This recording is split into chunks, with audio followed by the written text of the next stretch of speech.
Matagumpay na isinagawa ng First Cagayan Provincial Mobile Force Company ang pamamahagi ng mga libro sa mga mag-aaral ng Kagabutan Elementary School sa bayan ng Rizal, Cagayan sa ilalim ng programang Project School Care. Patrolwoman Micheline Balyada sa report. Papatuloy ang mga makabuluhang programa sa ilalim ng Project Assist o Awareness and Strengthened Support in GIDAS in Fight Against Terrorism. Matagumpay na isinagawa ng First Cagayan Provincial Mobile Force Company ang Project School Care o Student Keen Understanding on Localized Community Awareness for a Responsive Environment na isinagawa sa Kagabutan Elementary School, Rizal, Cagayan nito lamang ika-10 ng Oktubre taong kasalukuyan.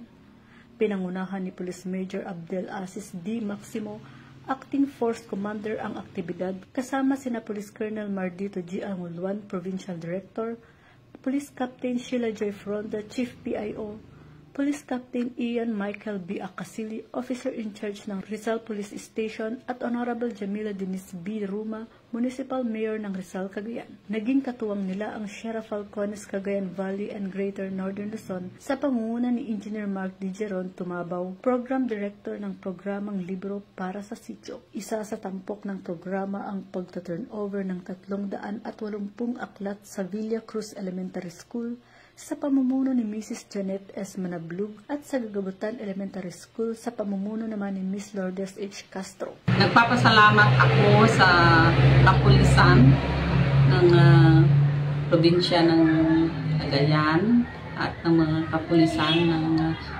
Rizal at siyempre ang LGU Rizal na katuwang nila sa programa nila ito na pinamumuan ng ating Mayor Jamila Ruma. So muli nagpapasalamat ang Kagabutan Elementary School, kaming mga guro at ng mga komunidad at lalong-lalo na ang mga mag-aaral.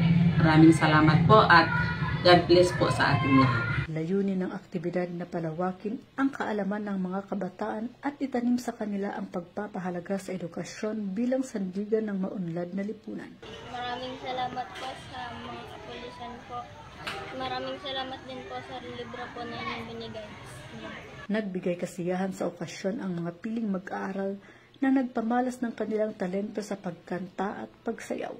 Ang Project School Care ay nagsisilbing patunay ng pagkakaisa ng kapulisan, lokal na opisyal, guro, magulang at komunidad na sa pamamagitan ng pagtutulungan at malasakit kayang maitaguyod ang karunungan, kamalayan at kapayapaan sa bawat librong na ipagkakaloob, kasamang naihahatid ang pag-asa, inspirasyon at pangarap para sa mas maliwanag na kinabukasan ng mga kabataan ng Cagayan. Maraming salamat po sa kapulisan na nagbigay ng libro sa amin at maraming salamat po sa aming mayora. Mula dito sa Lambak ng Cagayan, ako ang inyong Police News Network Correspondent, Patrolwoman Balyada, alagad ng batas, tagataguyod ng balitang pulis.